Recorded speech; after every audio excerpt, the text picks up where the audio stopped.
പ്രിയ സുഹൃത്തുക്കളെ, വർഷങ്ങൾക്ക് മുമ്പ് നമ്മുടെ നാട്ടിൽ നിന്നും അപ്രത്യക്ഷമായ ഒരാളെ നമ്മൾ കണ്ടെത്തുന്നത് ന്യൂയോർക്കിലെ ഒരു കോഫി ഷോപ്പിൽ നിന്നാണ്. ഇദ്ദേഹം നമ്മുടെ വീടുകളിലെല്ലാം സ്ഥിര സാന്നിധ്യമായിരുന്നു.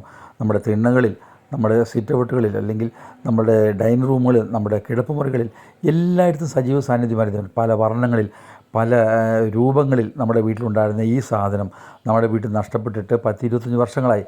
അങ്ങനെ ഉള്ള അദ്ദേഹം ഭൂമിയിൽ നിന്ന് പോയെന്ന് നമ്മൾ കരുതിയിരുന്നത്. പക്ഷേ ഇതാ ഇവിടെ ഈ ന്യൂയോർക്കിലെത്തിയപ്പോൾ ഇതാ ഒരു ഹോട്ടലിൽ, ഇതൊരു കോഫി ഷോപ്പിൽ ഇതാ ഈ പ്ലാസ്റ്റിക് കൊണ്ട് മെടയുന്ന ഈ കസേരകൾ നമുക്ക് ഓർമ്മയില്ലേ? നമ്മുടെ വീടുകളുണ്ടായിരുന്ന കസേരകളെ നമ്മുടെ വീട്ടിൽ പല വർണ്ണങ്ങളിലുണ്ടായിരുന്നു. ഇതാ നമ്മുടെ പഴയ കസേര ആ പ്ലാസ്റ്റിക്കിൻ്റെ മെടഞ്ഞിരിക്കുന്നു. ഇത് കൊണ്ട് നമ്മൾ പലതും ഉണ്ടാക്കിയിട്ടുള്ളതായിരുന്നു. ഇതാ ഇവിടെ ഇന്ന് ഈ കോഫി ഷോപ്പ് വെച്ച് കണ്ടെത്തിയത്. നമ്മൾ തേടിയില്ല, പക്ഷേ അവൻ ഇവിടുന്ന് കണ്ടെത്തി. നമ്മുടെ നാട്ടിൽ നഷ്ടപ്പെട്ടു പോയ ഇവനെ ഇവിടെ കണ്ടെത്തിയവരും എല്ലാവരോടും സന്തോഷോർമ്മ അറിയിക്കുന്നു. Thank you.